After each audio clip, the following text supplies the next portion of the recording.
Oh, hey, Jay, check out. Look what I got. What do you think? That was one fine cock, Shane.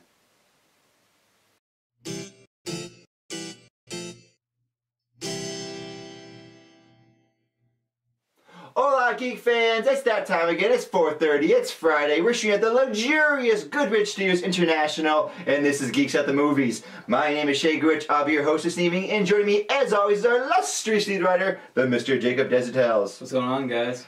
Jacob, it's another action-packed week. Yes. Are you excited? Yes, I am. I'm ready to talk about some movies and TV. Let's do this. Item number one. Earlier this year, Supergirl producer Greg Berlanti stated that it would be difficult to get the show to cross over with his other two shows, Flash and Arrow, because they're on different networks. But now there's actually going to be a crossover with Flash appearing on an episode of Supergirl on March 28th. Jacob, I wanted this. Yes. I'm excited.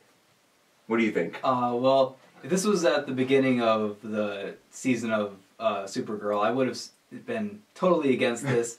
But now I'm a little more, accepting of this. Medium? Yeah, medium. The only thing that bothers me is why have they never mentioned Supergirl or Superman on Flash or Arrow? That's the only thing that just kind of doesn't make any sense now. Supergirl, I understand them not mentioning Supergirl, but Superman, Batman. Did they ever mention Batman? They had a reference to Legends of Tomorrow, but that was it.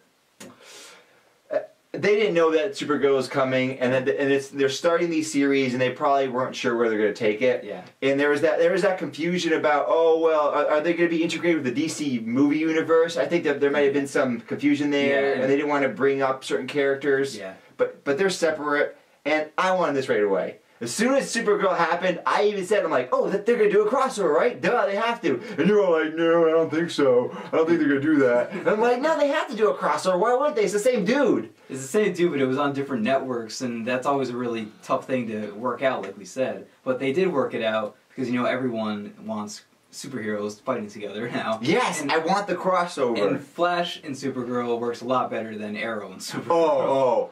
Yeah. I would have been angry if that was Green Arrow and Supergirl. Because whenever they mix superheroes, this seems inevitable. They kind of change their power levels. Yeah. They kind of make them more even. Like you see Arrow on his own and the things he can do, and the Flash on his own and the things he can do, and then when they cross over, suddenly they're kind of evened out, and it's weird. Yeah. Like Flash isn't as good as he is, and then Arrow's suddenly better. Yeah, Arrow can somehow fight the Flash now. I mean, the same thing happens with Marvel. When you saw the Hulk and Thor and Captain America and all of them in different movies, their power levels were kind of different. And then when they came together, they sort of evened them out. I've noticed Captain America is getting more and more powerful. Yeah. More the series goes on, more he can do, right?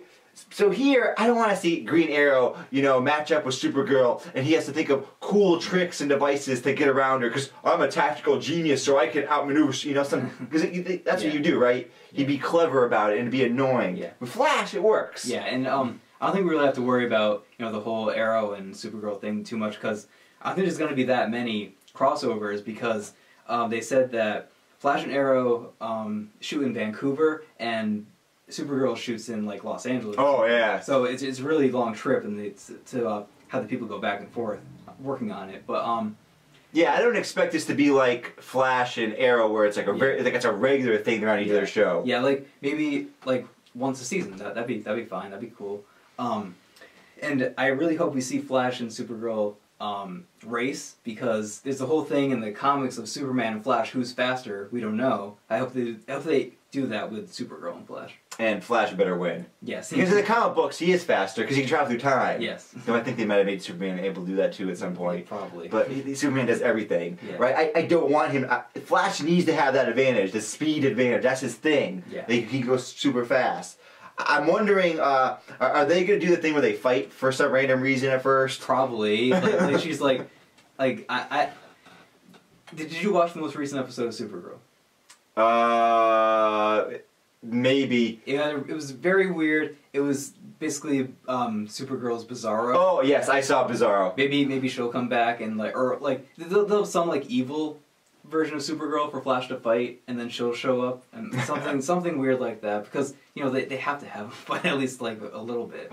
So somehow they're a threat to each other. It doesn't really make any sense, and they come together to fight a common enemy. Yeah, that's what I want to see. I'm thrilled about this.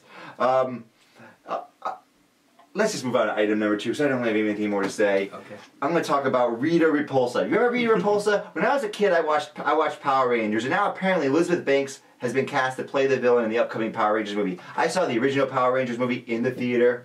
I grew up on the first season of Power Rangers with Rita Repulsa. I actually watched it back when their episodes were new. Yeah. But I don't really give a damn, because I actually, even when I was a kid and I watched Power Rangers and I kind of liked it, I never liked Rita. I never liked that cast. The second season, I think it was the second season, added a different character, a different villain. They kind of get rid of her and added this other character called Zed. And he was really cool looking and badass. But she was just this bizarre, laughable character. She was like a comedy relief villain. Even as a kid, it bothered me. She was really stupid, like, laughing and looked goofy. Like an evil witch kind of? Yeah, even as a kid, I was like, this is lame. But I'm hoping, because I believe the original Power Ranger movie did have Rita in it, but it also had Lord Zed. Because Lord Zed was the cool looking one. The guy that, you know who Zed is? See, I don't have any kind of like nostalgia for Power Rangers, even though I had this awesome video game when I was a kid, and I remember watching the movie, but I don't really remember anything about any of the Power Rangers. I'm assuming they're gonna have Zed because he was the cool guy, but this Power Ranger movie really is not exciting me. This just shows that they're going full-on campy, like original style Power Rangers here. If you're gonna have Rita Repulsa, unless they really change her character, and don't call her Rita Repulsa. But that being said, I do really like Elizabeth Banks. I think she's an awesome actress. I love watching her in things. She was really good in the Hunger Games movies.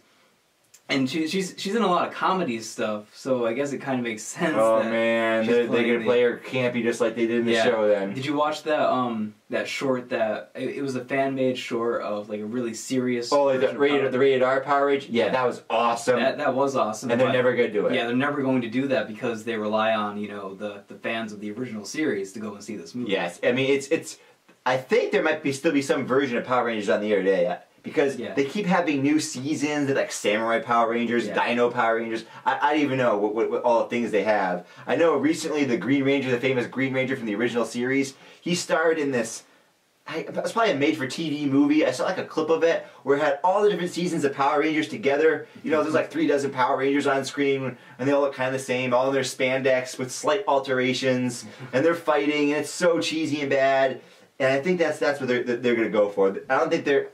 Yeah. I don't think they're even going to make it even slightly serious. Maybe I'm wrong. Yeah, we don't know what's going to happen. But there was a backlash, I remember, from some of the Power Rangers cast, like Tommy the Green Ranger, I don't remember the guy's actual name, about that serious Power Ranger, fan, they're like, that's not Power Rangers. That's something else. Yeah, It was, something else, but you need to completely change it if you're going to make Power Rangers serious at all, because it's... ridiculous. Yeah, you can't take it seriously. No, it's outrageous show. I mean, it's a weekly Godzilla-thon. Yeah. It's people in rubber costumes, in fake cities, smashing things, with bad voiceovers, because originally Power Rangers is actually filmed in Japan. Yeah, and then they took all that footage and moved it over to America and shot new stuff for They shot some new scenes when they're not in costume, but whenever they're in costume, most of the time it's the original Japanese actors, and it creates this weird match, because sometimes it's kind of obvious, like, wait, there's something else happening here? Yeah. But,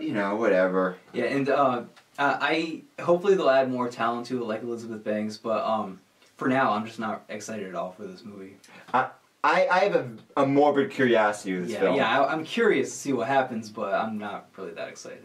Me, I think more so because I liked Power Rangers when I was a kid. Yeah. I did enjoy it for what it was. So I'm wondering what they're gonna do, but that's in the past. It's not something I have nostalgia for, where it's like grown with me. Yeah. Like I always talk about Star Trek: Next Generation as a TV show. It has some problems, but it's grown with me. I still think it's a good show, and then my nostalgia just takes it to the next level. Yeah. Here, Power Rangers is a bad show. It's a shitty kids show, and now I'm older. I'm like, I'm done with that. The nostalgia is not helping you. Yeah. It's giving me an interest in this story, but that's it. Yeah. Yeah. This reminds me of Teenage Mutant Ninja Turtles, the new movie that came out, because they went totally non-serious with that movie, but I still enjoyed it because I have nostalgia for it. Right. And I have no nostalgia for this. Alright then, let's move on to something that actually is super awesome. Gwendoline Christie from Game of Thrones fame is reprising her role as Captain Phasma in the upcoming Star Wars Episode 8. Jacob, I'm stunned. Yeah, we knew this was going to happen. We knew she didn't die in the No. trash compactor because she's such a big, role in Game of Thrones, and Yes. she has a lot of, fame behind her from that show, and they cast her in this role, and she didn't do anything in Episode 7. Nothing. So we know that she was going to come back for Episode 8 and, actually do something for once, hopefully. I'm guessing that, like, when they were writing this, they didn't expect Captain Phasma to have this cachet with the fans. Yeah, but they should have, because they marketed the hell out of her. Right, that's the weird thing. They marketed her a lot, but the people that marketed it and the people that wrote her are different people. Yeah. So they saw Captain Phasma and went, wow, look how cool she looks. Yeah. The fans will like it because she looks cool, while the writers were like, we just needed something to distinguish her from the other stormtroopers. Yeah. Because otherwise it's like, that's Captain Phasma. She looks just like everyone else. Yeah. You know what I mean? So they made her chrome, and now she looks badass, but she doesn't do anything in the movie. Yeah. Nothing. She doesn't even fire a gun. I know. She just walks and looks menacingly with the gun in her Right. hand. I heard somebody, I'm not sure where I heard this, but someone said they could have done something really simple to make Captain Phasma matter. That scene where the random stormtrooper takes out the sword thing, Viral blade. I think. the Viro blade. If that was Captain Phasma being mad about you betrayed us. Yeah. This having her. Yeah, that would have made it. And you didn't have to have her die in that. Oh no.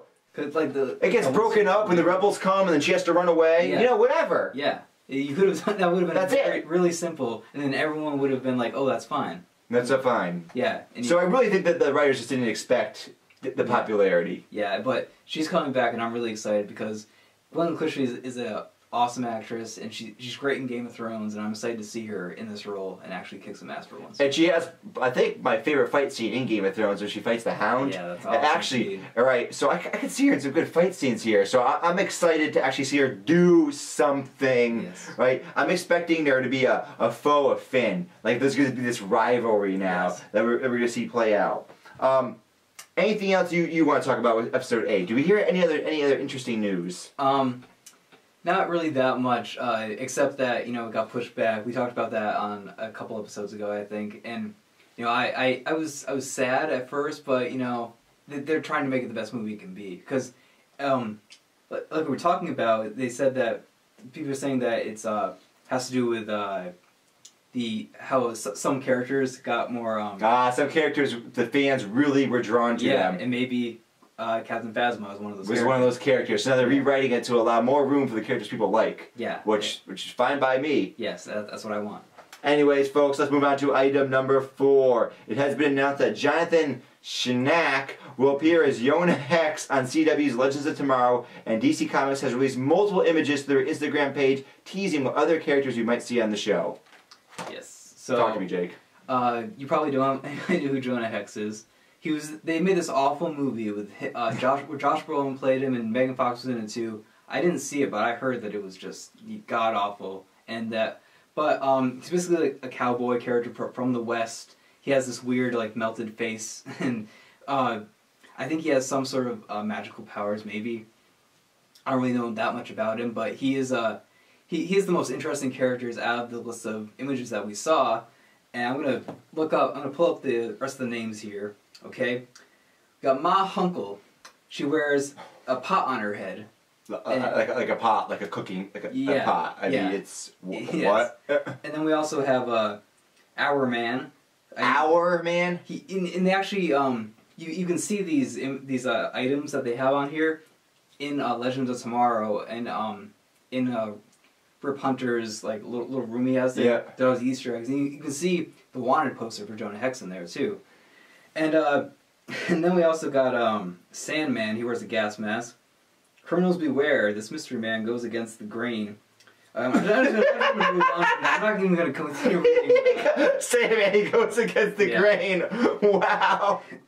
Oh man. So we got all these pictures of teasing these characters we want to see. They're kind of wait. You said that we want to see. I don't want to see them. We're going to. Oh, they're going to see them. Yeah, because I don't think they would just put these out on the internet if we're not going to see these characters. And I think when they go to some version of the future, we're going to see these characters as like a Justice League. Oh God. It's going to be weird and just. But I think they're kind of counting on it being weird, not to try to take it seriously, because they don't take anything seriously in the CW universe anymore. After Arrow Season 2, there's like fuck it. Fuck it, let's just go with it all the way. Yeah. But obviously the one character I'm excited to see is Jonah Hex, because I think he's the one character they can add a little bit more seriousness to, and they're going to go to the West. It's a time travel show. They've been in the 70s for like 3 episodes now, whatever. Just move on now. Yeah. Jacob, I already have a low opinion of Legends of Tomorrow. We did a review. It's going to be up online. Check it out. This sounds to me like this is more of the B team. Yeah. Forget B team. More of the C team or D team. Yeah. I mean, Legends of Tomorrow already, like you mentioned this, like it feels like they had a bunch of characters they didn't really know what to do with, and they didn't have enough room for them in Arrow and Flash anymore, so they shoved them all in this other show. Yep. And now they got some more characters that no one actually wants to see, and they're going to throw them here again. Some more garbage characters. Yeah. I think I'm not excited about this, Jacob. I'm not really excited about it either. I'm excited to see what they do with the characters, but it's probably going to be awful. Where's a pot? It's just literally like a pot like you cook like spaghetti in or so. Like really? You cut holes in it. Cut holes. That's it. What the hell? They're just pulling from like the really campy characters from the comic book series and not trying to make them non-campy. But I have a lot of problems with Legends of Tomorrow, but one of them isn't Captain Cold. I think he's a really good character, and I'm really sad they took him away from Flash. But in one of the more recent episodes, they actually fleshed out his past and made a really engaging story out of it. But him and all the other characters, they don't mesh well together. Right. And the thing is, with Captain Cold, he actually was one of the few characters, him and the Flame guy, Heatwave, that I actually believed why they would go along with it. Yeah. Right. Their reasoning was, we can steal, we can manipulate the situation to our advantage. Yeah. The other characters are just so. Yeah, you want to go time travel with me? You have no idea who I am. Sure, let's do this. Yeah. What? And it's so weird because they, in Flash and Arrow, they keep talking about these characters, but they don't. None of them are like, where are they? Like, where'd they go? I know. Oliver Queen Arrow. He knows where some of them are. Yeah. Like Ray, but on Flash, they have no idea where they went. Like, I wonder where Captain Cold is. He hasn't robbed anything in a while. But that reminds me. Remember that first teaser trailer for Legends of Tomorrow? Flash was in it. Yeah. He was there with Arrow talking to the group of people about like why they should or shouldn't go with Brooke Hunter, but he wasn't in the pilot. They cut him out. That teaser trailer is so stupid on so many levels. First of all, it gave away a bunch of stuff. Yeah. Like a White Canary. Yeah. It gave that away. It was so dumb. And they didn't have the footage yet. They just threw this together with like scenes from Arrow, scenes from Flash, and now look, it doesn't even make sense. The Flash again just popped in my mind. He was there, but now he's not there. Yeah. Oh, what was CW thinking? They just wanted to make their own, Justice League type of show, even though they should have waited until like the end of Flash and Arrow and then had some sort of team come together like in the show itself. And the time travel thing just annoys me so much. Yeah. Because they just mess around. They can do anything they want and then be like, oh, well, it didn't happen. Oh, well, that was time travel, but it's an alternate. They just keep making excuses about anything. Yeah. So none of it has any importance to me. There's no weight behind it. Yes, and talking about alternate universes, which are my favorite type of thing in comic books, there's an episode coming up. I'm actually mildly excited for Legends of Tomorrow, where they go to the future, and General Savage is still, messed everything up, and then they go to Star City, and Oliver Queen is like evil or something. I'm interested to see what they're gonna do with that, because White Canary, she's from Arrow, so she's gonna be like, she's probably gonna have some sort of interaction with him there. They could have done so much with Legends of Tomorrow. Yeah. I just hate the whole, like you said, everything is campy now. Yeah. I like my DC serious. I like everything serious. I mean, that's generally what I like. I don't like camp in general. It's not really something I go for. Sometimes it can be fun to watch like a purposely a thing that's purposely campy or silly. Yeah. But that's not like I don't watch series that do that. Like I couldn't ever watch the whole original Batman series. Yeah. You know, I've seen like episodes of it like when I was a kid, and I've seen clips, and it's funny for like 10 minutes. But then it just wears on you. Yeah. It's like, nah, I can't take any of this seriously. No one actually dies. There's no consequences to anything. Yeah. And that's just Legends of Tomorrow is just the epitome of all that nonsense in one show. And if someone dies, they just go back in time to when they weren't dead. Oh yeah, it's fine. Don't worry about it. He's not dead. Yeah, and they just make up rules to time travel all the time. Right, just whatever's convenient at the moment. Yeah. Anyways, enough hate on Legends of Tomorrow. Let's move on to item number 5. New set photos from the upcoming Ghostbusters reboot have hit the web, giving us a look at each of the main characters, including our first look at Chris Hemsworth as the team's receptionist. Yeah. An interesting role for Mr. Thor. Yes, yeah. He has short hair, glasses, a vest. He's in the full receptionist attire, and I think that's a good role for him to do because we saw him in I didn't see him, but a lot of people did in the new Vacation movie. Yep. And he was a comedy role in that. I heard that movie was awful. our friend the Joe he said that he actually liked it, but I wanted to see it because I really like Christmas Vacation. That's my favorite Christmas movie of all time. But I heard it was just awful, so I didn't go see it. But hopefully this will be a good movie, a good comedy movie that he's going to be in. Is he going to play the awkward guy that doesn't get any girls? You know when they hire some hot actor, actress, and they'll put glasses on them or give them a goofy haircut, and suddenly no one wants them anymore. It doesn't make any sense. I don't think they're going to do that because I think it's impossible to do that with Chris Hemsworth because he's Thor. But they do so many stupid things. Remember the first episode of Supergirl? Yeah. She's on a date with that guy, and the guy's not even paying attention to her, and it's like, oh, get out of here. This is so ridiculous. Yes. That would never happen, right? Yeah, they might, but I'd be really disappointed if they did. And I hope that they have some, references to the receptionist in the second Ghostbusters movie, because, he's basically playing that same role, but, he's Chris Hemsworth, and he's a guy in a receptionist role. So I just like that they're flipping it around a little bit. Jacob, I already told you before, I'm not interested. I didn't like the original Ghostbusters. I have no interest in this movie. I don't get the Ghostbusters.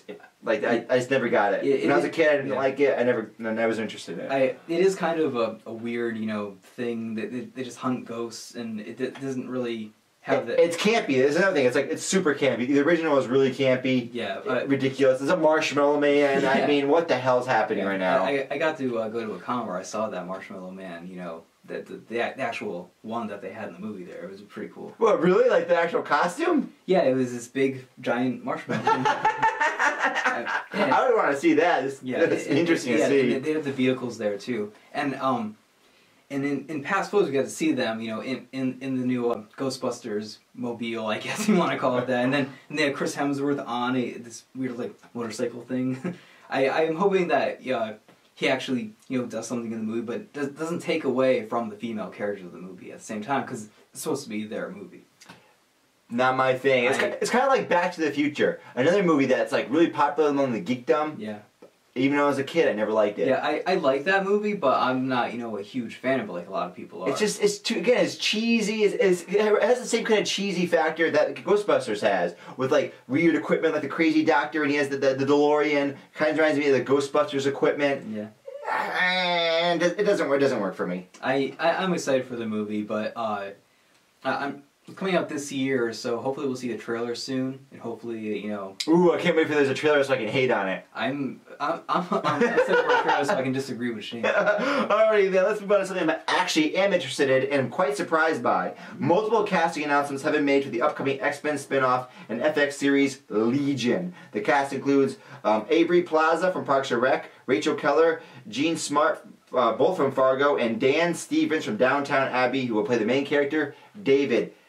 Jacob, I can't believe this is happening. Didn't we talk about this? We just talked about it a month ago. I didn't think it was going to happen this soon. I thought it was speculation. I didn't really know it was actually going forward. Yeah. So we're actually getting a series about mutants. Yes. These are powered people, right? It's connected to the X-Men. This is Charles Xavier's son, who's going to be the main character, Legion. Oh. Wow. Yeah, I'm really excited for this, and you said that you weren't that excited for it because it's going to be a big budget series, and they don't really do well with big budget series. Yeah, that's right. Because didn't you say this main character David super powerful, has all kinds of weird abilities? Yes, he has like multiple personalities. Oh, that's right. See, I'm really excited for this because of the cast. Even though I don't know who the main character, the lead actor, I haven't seen Downton Abbey. My mom loves it, but I don't watch it. And but I really like Aubrey Plaza from Parks and Rec. She was April.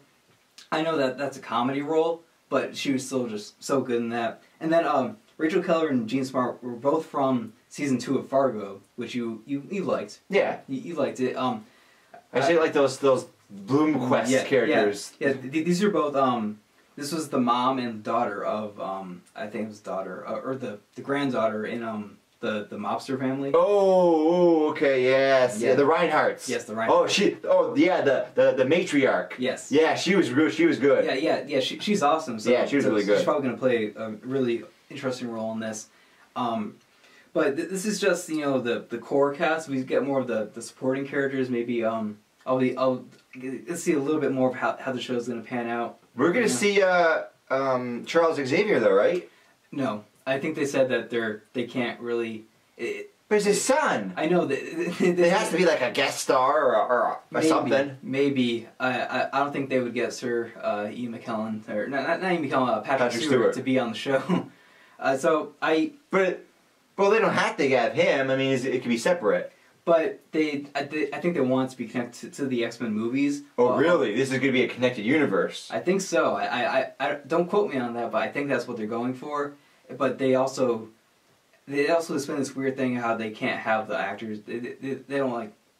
I'm not sure what the problem is, but they can't have the actors be on the show. Maybe they're too expensive. I don't know. But they're going to connect it, and maybe it'll be a mystery to his father is at first. Okay. And then he'll find out, be like, oh, it's that guy that runs that. It seems like eventually they have to show his dad or some other characters. Yeah. But it all depends on if it's connected or if it's not connected. Yeah. Has it been confirmed that's one way or the other? No, it hasn't been confirmed. Okay, so then you can look it up in tell us in the comments if you know, because we don't know. We're talking about half the time here. The usual. But I am really excited for this series, and it excites me that it's on FX because they have more adult content on their. Channel. We like adult content. Yes, and X-Men, the movies they're kind of like they're more geared towards R rating. Like they're PG-13, but they have they push the boundaries. They're on the serious side, I would say. They're more like a DC kind of serious tone compared to Marvel, generally speaking. And I think this could be an R-rated show too, because I think it's going to have that really dark tone to it. It's going to have this guy like it's probably going to have a lot of the psychological elements to it because the guy has multiple personalities and each personality has a different power. So that's what really excites me there. And I'm sure that they're gonna hype. They're gonna play up the racism angle. They're gonna play up the what we're outcast in society. Yeah. I mean, that's probably how they're gonna do it. They're gonna play up that angle. Yes, and we haven't heard anything about the other show yet. What was the other show? Hellfire Club, which is going to take place in the 60s. It's going to be that club that Kevin Bacon's character ran in X-Men First Class. Oh, see, that's another one where it feels like, man, these shows they cost a lot of money. And that one was going to be on Fox, so that was probably going to be like less quality to it. So the network. I don't understand why the network shows always seem like they're lower quality. I don't get it. Don't they have so much money? The networks. I know. I never understood how HBO. Just take HBO. It consistently put out like masterpiece after masterpiece. I mean, they get so many Emmy awards. How do they do it? They're a subscription service. I know. I'm confused about that. I want to know more about the finances because don't ABC have tons of money? Yeah, and they just spend it on themselves. Like just put out this show, whatever. Oh, it's brutal. Watch it. It's brutal. Anyway, we've now reached part of the show that we like to call Geek Talk. This is where we talk about anything from the Geekverse. The Cobb, what are we talking about today? Today we're talking about the characters of Darth Vader and Anakin Skywalker. So, Ooh. I know what you're saying, but they're the same character, but they are very different. Anakin, he completely changes when he goes to the dark side. So, in episode 1. They don't feel like the same character. That's the thing. They don't feel like the same character. In episode 1, we see him as a kid, and there's a whole thing, which is really interesting when we think about it after you see the movie, is that, he's immaculately conceived. He doesn't have a father. So, a lot of people, there's a lot of speculation saying that, Qui-Gon, but I don't believe that at all, that Qui-Gon doesn't make any sense. And then, some people are saying that, the weird blue guy is his father. One theory that I can get behind is the one, there's a character Darth plays. A lot of people are speculating that is Supreme Leader Snoke in the new movies. He was Darth Sidious's master, and he had this whole thing about like manipulating the Force to create life. What if he did that? What if he did that and he created Anakin? Like that's something I could get behind.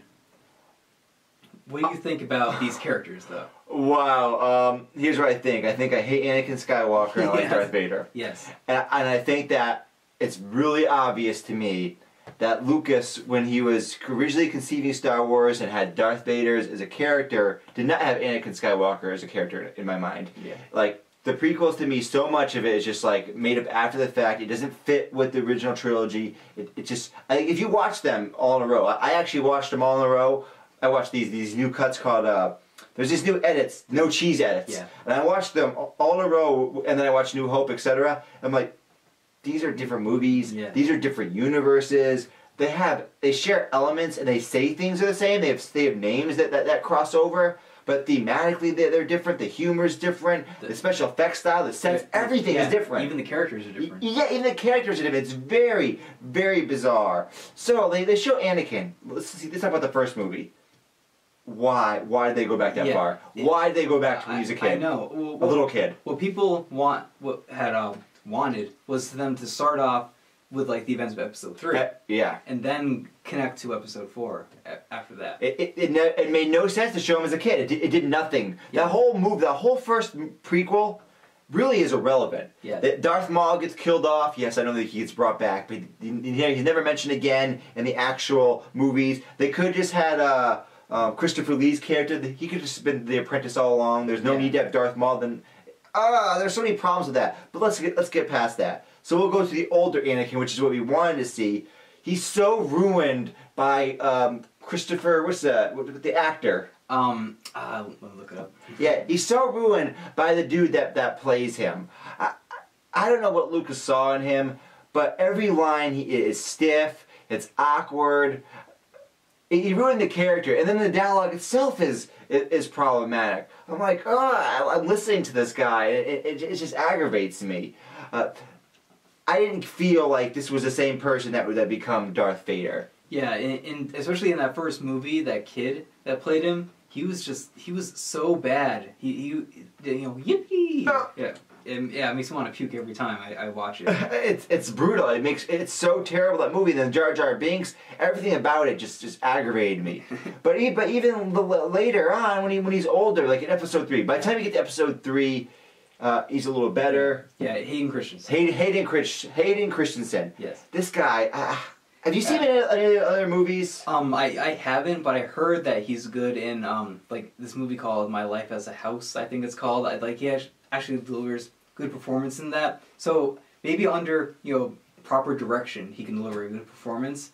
But in these movies, he wasn't given proper direction. I mean, Natalie Portman, who I've seen many times, is a good actress. Yeah, Academy Award nominated. And she just... What the hell happened? She just totally wouldn't. Her and Hayden Christensen's... romance. Their whole chemistry was just cardboard. It was one of the worst on-screen romances I've seen. Now, romance I find, as from watching, to be the most difficult thing to pull off. Yes. I see romance on screen, and I just don't believe it. Yes. A lot of that it's passable, but I don't buy it. And here it just was. These people don't give a shit. Yeah. There's their actors playing a role. It's awkward. It's bad. Yes, and one of my favorite lines to laugh at from episode 2 is when he's talking about sand. He's like, it gets everywhere. It's so bad, but it just makes me laugh every time because what was the need? What was the point of that? They're trying to show like them bonding, but it just didn't work. So there's that character. Yes, and then there's Darth Vader. The one that we all love, and like we talked about this last week. Our favorite on-screen villains. He's my favorite on-screen villain of all time, because he's just so menacing. He doesn't have any like emotion behind it. No. But then in the first 2 movies he doesn't at least. Yeah, and then episode 6 you get to see like that fleshed out a little bit. Yeah, it was really interesting actually because again I saw all the movies recently and I forgot about some of the scenes where he's just with Luke, like when Luke gives himself up and I don't know, they're in like a little corridor or something, and they're talking to each other. Yes. I completely forgot about that side of Darth Vader. Yeah. And he's having a conversation like, wow, this is really interesting, and wow, this is really unlike Hayden Christensen's performance as Anakin Skywalker. Yeah. I mean, the contrast is so sharp, it's so bad. Yeah. Let's forget that ever existed. Yes. Darth Vader, though, was a great menacing villain. And there's been a lot of attempts, to try to like salvage the connection between the prequels and the originals with Darth Vader and Anakin Skywalker. And there's one comic, I know you're probably gonna laugh at it, but there's one comic where it was like all these little like tidbits of stories, where it had a flashback to episode 1 of like after Anakin created C-3PO and then his mom was like talking to him about it and like it's like this is your droid, you have to take care of and all that. Then it flashed forwards to episode 5 when after C-3PO gets like blasted by the stormtroopers, and then it shows Darth Vader like picking up his head, and then and like he's just like thinking about it, and he gets really sad. And he just like puts his head up against C-3PO's head, and that made me like, I know it's funny, it is funny, but it was this awkward kind of way to salvage the connection, because it's really hard to do that because they're so different. And they actually have this new comic coming out called Obi-Wan and Anakin. It takes place between episode 1 and 2, which is a really large gap. You get to see them bonding a little bit, because there's this one line in episode 4 where Obi-Wan talks about Anakin. He's like, he was a good friend. We don't see that in the prequels really, between the relationship between Obi-Wan and Anakin. It's just like, bleh. Everything's blah, Jake, and then it all is blah. Even thinking about it, I'm like cringing right now. And there's a lot of really good books in between episodes 3 and 4 where they try to show the transformation between Anakin and Darth Vader, and like there's one book called Lord of the Sith. I haven't read it, but I heard that in it like he's still kind of a whiny little bitch like Darth Vader, but then he gets stuck on this planet with Emperor Palpatine, and then like he slowly turns into Darth Vader, like the menacing killer. Sorry, Jake, it's all off screen. I don't give a damn. I don't give a damn. I'm just gonna try to purge the prequels from my mind. Though I will have to say, if you watch we're gonna do a video about this. The no cheese edits. Yeah. That's the way to watch the prequels. Yeah, it really, especially the third one, it makes it actually pretty watchable. Actually decent. Yeah, you should watch the no cheese edits and then watch the originals. And be like, wow, they really cut out a lot of the right things in these movies. Yeah, a lot of the right things. Yeah. I don't know what Lucas was thinking. Yeah. But anyway, let's move on to another segment we like to call Old School. This is where we talk about any movie over 10 years old. It's so simple, Jake. What are we talking about? Today we're talking about the classic Rocky. Oh yeah, baby! Running around. Yes. Adrian! Yes. Adrian! Yes, I had just watched this movie for the first time earlier last year, and it was awesome. I loved it. Adrian! Yes. And it's kind of funny because my parents call each other Adrian when they're just talking to each other, because they like the original Rocky movie so much. Really? Yes. Wow. It's like, Adrian, get over here. But there's so much to like about this movie, and I don't like sports movies really, but boxing movies, they're a little bit different. There's some action to them, even though they'll always have like kind of the same ending. But in this one, the ending is different. He loses to the main competitor. Then in Rocky 2, they had to come back and win. But it was a moral victory because everyone counted him out. He was a boxer's career was going nowhere. It's like, okay, you're done. You're fighting bums. Yeah. You're not taking things seriously. Yes. And then he gets this chance of a lifetime. Apollo Creed's like, oh man, my fights aren't selling as well. We gotta do a hook. We gotta do a new angle. Yes. Oh, the Italian Stallion. Yes. That's it, because he had a cool name, and he picked him. We'll give him once in a lifetime opportunity. Yeah. And Rocky takes it. Yes, and And the movie wasn't really about the boxing matches. It was about his life. Right. And that was the emotionally engaging part to it. And him trying to get with Adrian and everything. And it felt so real and believable. Yes. How mundane his life was. He's doing his thing. Yeah, his small apartment with his fish. Yeah. Yeah, I really like this movie. I want to see Creed so bad, but I want to get caught up with all the other movies because that's just the way I do things. You should get caught up. I've seen them all but Creed. I haven't seen Creed yet. I really like Rocky, and also the thing we should mention is Sylvester Stallone wrote Rocky. Yeah. And so Sylvester Stallone, he had the script, and he's trying to farm it out to somebody, and he's like, I won't sell the script unless I can play the Rocky. Yeah. Right. I thought that was really cool because I remember a long time ago when I found out about that, how surprised I was, because Sylvester Stallone, because he has since he was young, he has a kind of a speech impediment that he had, and you hear him in interviews, and if you hear him just briefly, he doesn't come off like an intelligent guy. And he's like, wait, he wrote this? Yeah. Right? You get the wrong impression. So I thought that was really interesting because he's written, he's at least a co-writer, I think, on all the movies. Yeah, and he even directed, movies now with the Expendables movies. So he is a really intelligent guy. He wrote this movie about this human drama about this boxer, and it's just a really engaging story. And it caught on. It's its 7th movie now. Yes, Creed is. Yes. And they're making an 8th one. Yeah, they're making more Creed movies now, and he's probably going to return as them in Rocky. As Rocky. So I definitely recommend watching this movie if you like sports movies. If you like Sylvester Stallone.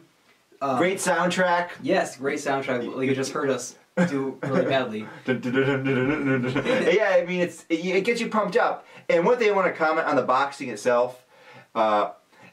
The boxing is really ridiculous in all the Rocky movies. Yes. All they do is they basically trade punch for punch. Yeah. If you actually watch boxing, they don't do that because it wouldn't work. Yeah, I mean, they just punch as hard as they can over and over. They drop their hands and just go blow for blow. Yeah. That's not what boxers do. Yeah, they block, they dodge, right? It's boring a lot of the time. Yeah, it's jabs. really boring. And they last for a very long time too. A lot of the matches because they're trying to wear each other out. Yeah, they smash each other. Yeah. Oh, Rocky has one of the greatest chins of all time. He just doesn't go down. He's like a Superman. He doesn't go down. I know. And one of the more well-known things about this movie is the training montage, where they play that music. And epic training montage. Yes, I actually like the one in the second movie better, where all the people are running behind him, and he's just running faster. Yeah, I can't recommend this movie more actually, and I was surprised how much I liked it because it took me such a long time to watch it because I don't really like sports movies, and then I watched this, and I'm just like, wow, it's a lot different than I expected.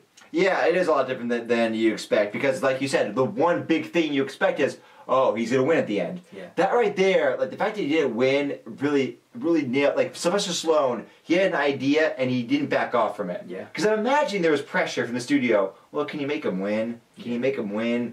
But no, this is the story I want to tell. It brought it into the realm of believability. Yeah. As just I'm just a regular guy. This happened, and it made the whole story sink. Yes. It worked. Yeah. So definitely go watch this. It's a great movie, and then watch all the other ones too. Because except for the 5th one, I think that's the bad one. Yeah, that's the bad one. but if you're watching them all, you gotta watch that one anyway. Yeah. The 5th one. Let's not talk about that. Yeah, 7 movies. There's got to be one bad one. Yeah, there's got to be one bad one. All right, Jacob. Sadly, we've reached the end of Geeks at the Movies for today. Where can they get more great geek content? You can find us on our YouTube channel at Geeks at the Movies. We have tons of short video exclusives that you can only find there. And then you can also check us out on our Facebook page, Geeks at the Movies, and our Twitter page at Geeks at the Movie. And we are a TV show, a local TV show in Eastern Connecticut on Charter 192 and CBC 5, 4:30 every Friday. You can also email us at geeksthemovies.ct@gmail.com.